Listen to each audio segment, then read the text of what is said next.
always promised our platinum sponsor that we'll give them 5 minutes to talk about their company because they've been very nice to us. So Vishal, over to you. So quickly, my name is Vishal. I'm organizer of Kubernetes Pune meetup here in Pune. Do it almost every month, barring the COVID period, obviously. But so join the meetup, learn about Kubernetes, and be part of the community there. So when we started, we were very lucky. Infrastructure and open source was just taking off. And back then, infrastructure really meant chef cookbooks and Puppet formulas and stuff like that, right? And Docker was just brand new. And I was super excited. I was looking forward to what Docker could be, right?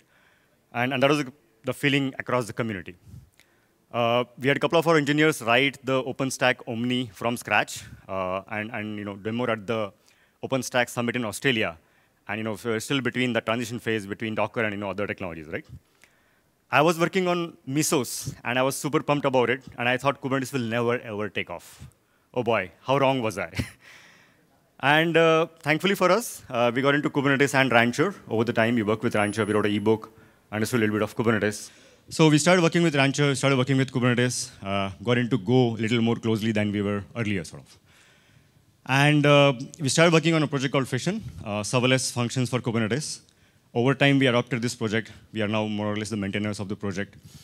Multiple companies using this project to do, for example, machine learning, model management on top of function as a service platform.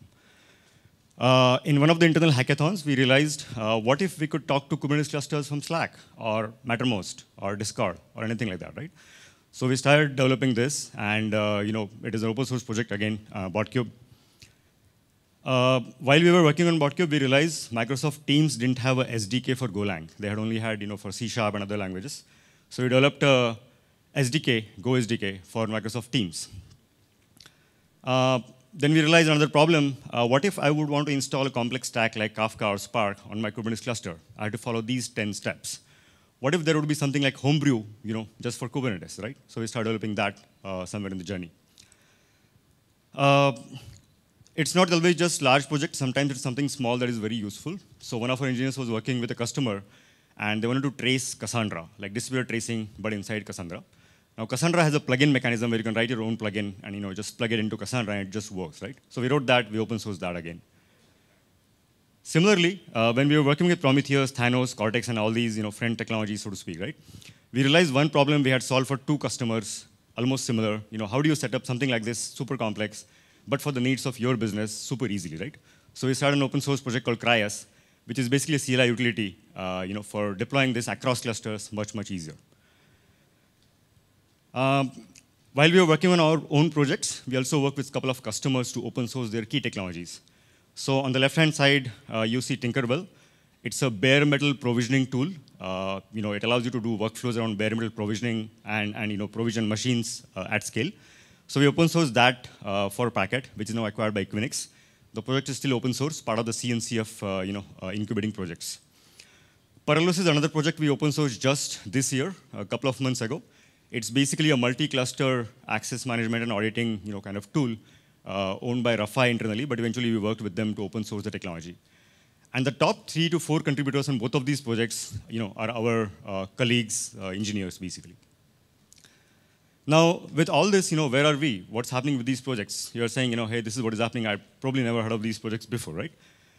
So with Kbrew, over time we realized, what we were trying to solve was far more difficult than what we had anticipated or originally, imagined, basically, right?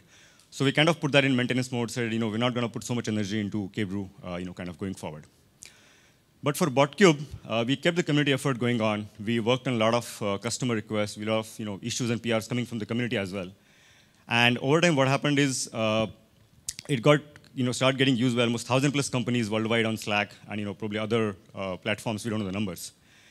And eventually, BotCube was invested into a majority stake by Insight partner-backed company called CubeShop.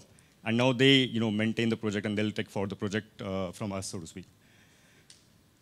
We continue to maintain Fission and Cryas, and we are super active and super interesting how use cases are coming up around Fission and Cryas. So if you're willing to contribute, want to learn Go, please join the communities and help us out. You can also get the stickers on the booth. While we all do all this, there is always more to work than work. and we take it super seriously. So we went on an all-night, 2-night cruise, entire company this year, May.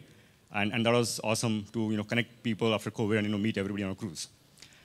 While you're here, please attend the booth. There is a Wordle game around Golang and Kubernetes, so it'll be fun. And come see us. You can just play the Wordle game at wordle.infacloud.io. Thank you and have a great day.